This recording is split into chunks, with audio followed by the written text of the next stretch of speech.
negara bukan sekedar kewajiban, tetapi panggilan jiwa setiap warga negara Indonesia. Melalui semangat, disiplin, dan pengabdian, kita wujudkan Indonesia yang tangguh dan berdaulat. Inilah suara mereka tentang arti sejati bela negara. Assalamualaikum warahmatullahi wabarakatuh. Salam sejahtera untuk kita semua. Perkenalkan, nama saya Diki Satria Ramadan. Saat ini saya bertugas menjadi dosen ekonomi pembangunan di Universitas Jenderal Sudirman. Perkenalkan, saya Lucky Fajar Aditya Putra. Di sini saya sebagai barista di Kopi Dilagas. Hai semuanya, perkenalkan nama saya Sakila Hasya Fahrila. Aku kelahiran tahun 2009. Sekarang Sakila sekolah di SMA Negeri 1 Subang. Terpintas di benak saya bahwa wawasan kebangsaan adalah cara pandang yang menempatkan kepentingan banyak orang, atau dalam hal ini adalah kepentingan bangsa di atas kepentingan pribadi atau individu. Memiliki semangat persatuan dan kesatuan dalam rangka menjaga keutuhan NKRI dalam keberagaman masyarakat Indonesia yang Bhinneka Tunggal Ika. Wawasan kebangsaan itu kayak seperti saya mengingatkan persatuan terhadap rasa bangga saya kepada rasa persatuan Indonesia gitu, identitas Indonesia yang berada di tengah keberagaman budaya gitu di Indonesia. Itu tuh cara pandang kita sebagai orang Indonesia. Intinya, paham siapa diri kita, kenapa kita ada, dan kenapa harus bersatu. Dasar-dasarnya ya Pancasila dan Bhinneka Tunggal Ika.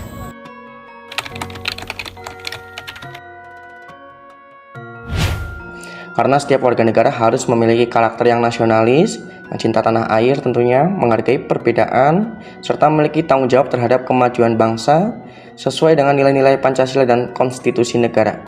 Dan hal itu dapat diperoleh dari memahami makna wawasan kebangsaan. Supaya kita tetap cinta Indonesia serta menghargai perbedaan budaya dan menghargai profesinya satu sama lain. Penting dong biar kita gak gampang dipecah belah. Ini jadi perekat biar perbedaan suku, agama, dan daerah itu gak jadi masalah. Biar kita kompak dan cinta negara.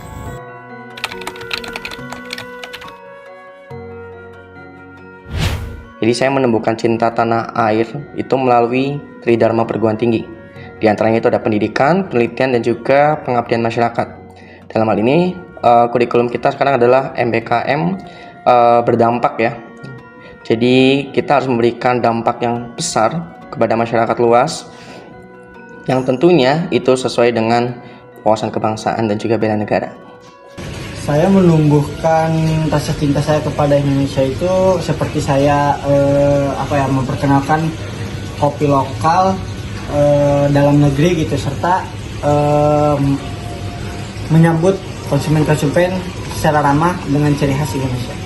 Pertama itu beli produk lokal, terus gak buang sampah sembarangan, hormati teman yang berbeda, dan juga pastinya belajar yang benar.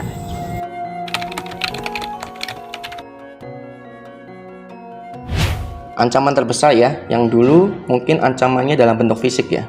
Kalau sekarang ancaman itu dalam bentuk digital, ada juga ancaman seperti cybercrime, seperti hoax, seperti banyak berita-berita bohong, dan juga provokasi.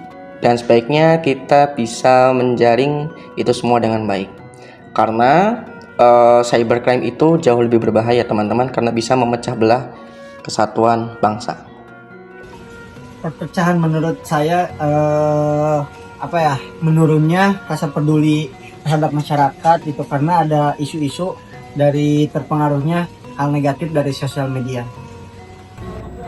Yang pertama itu hoax dan ujaran kebencian di media sosial. Yang kedua, radikalisme yang merusak.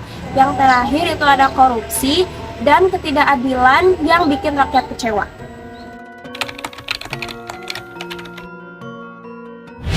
Masyarakat dapat menjaga persatuan dengan menghormati perbedaan, memperkuat komunikasi positif, serta menemukan kepedulian sosial tanpa memandang suku, agama, dan status sosial. Dalam hal ini, masyarakat itu bisa memulai dari lingkungan yang paling kecil, yaitu lingkungan rumah tangga. Memiliki hubungan yang baik dengan tetangga, gotong royong, kerja bakti, kerja sosial, dan lain-lainnya. Menurut saya agar terjaganya persatuan itu harus saling percaya sih salah satunya, agar tidak terpengaruh oleh isu-isu negatif dan tidak gampang terprovokasi oleh oknum yang melakukan hal negatif gitu. Jadi kayak kita terus percaya satu sama lain terhadap karakternya masing-masing gitu. Jadi jangan terpengaruh oleh isu-isu yang membuat negatif. Yang pastinya itu toleransi tinggi itu adalah hal yang sangat penting. Yang kedua juga saling menghargai perbedaan, terus tidak menyebar hoaks. Kalau ada masalah itu diselesaikan dengan baik-baik.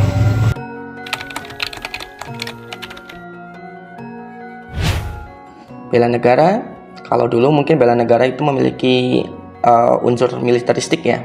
Kalau sekarang itu bela negara adalah wujud pengabdian setiap warga negara berdasarkan profesinya masing-masing. Bukan hanya perjuangan fisik atau militer yang tadi saya jelaskan sebelumnya ya. Tapi sekarang setiap warga negara bisa berperan dengan profesinya masing-masing, dengan perannya masing-masing, dan memiliki kontribusi nyata untuk kemajuan bangsa.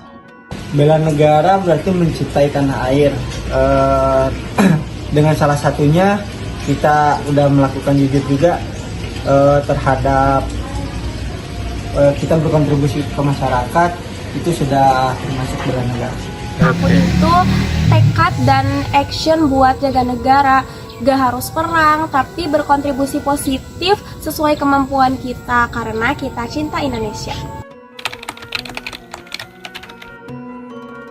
Negara, tentu saja semua warga negara itu wajib hukumnya membela negara.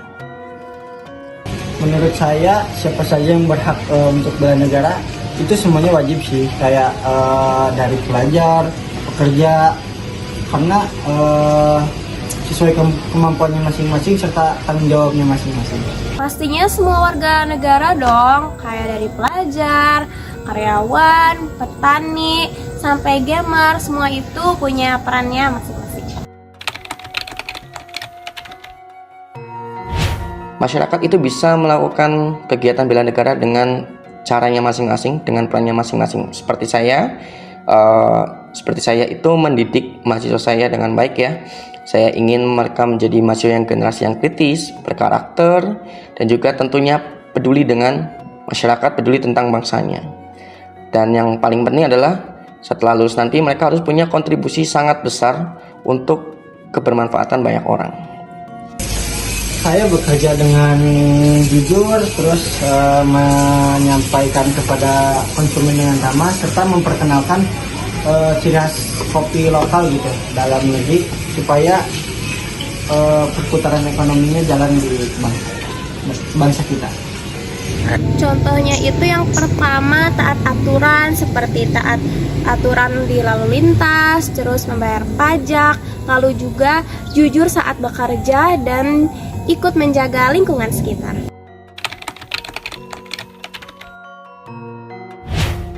Banyak sekali yang perlu dipersiapkan ya, tapi yang terutama itu kita harus punya pendidikan karakter ya, karena menumbuhkan kesadaran tidak mudah. Maka dari itu pendidikan karakter itu penting. Lalu kedua adalah literasi digital, karena kita berada pada era digital dan era globalisasi. Tentunya kita perlu untuk melakukan penjaringan mana yang baik dan mana yang buruk.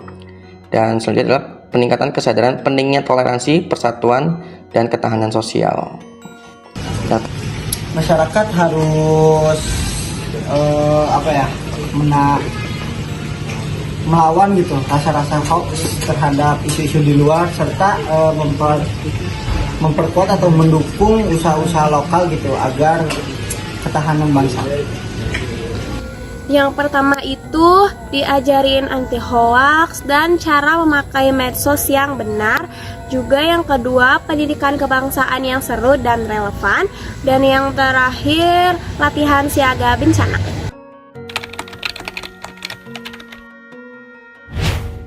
Tantangannya sebenarnya adalah bagaimana masyarakat itu memiliki kesadaran akan pentingnya bela negara.